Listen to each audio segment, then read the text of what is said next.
seller carry, substitute, wraparound. Okay. And wraparound, if you can have those three and you know how to execute those and you tie one up or you've got one that might be a candidate, then it's real easy to find other people that can come in and say, hey, I've got this tied up, but I need a credit partner or I need some money. And so you partner with them or you just create them to lend you the money, private money or hard money.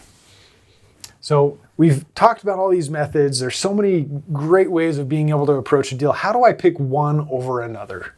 Like what are the scenarios that say, hey, this is the way I do it this time? Is there a cookie cutter way to do real estate? No, and that's why it's so important to get as much knowledge as you can, because sometimes I go into a property that I think is going to be a good seller carry.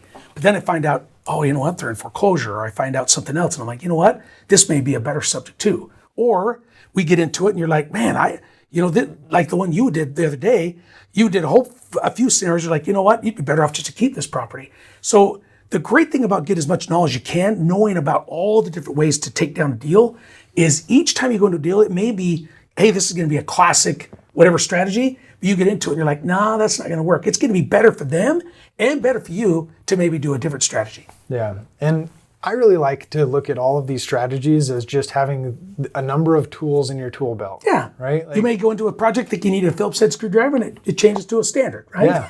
Yeah.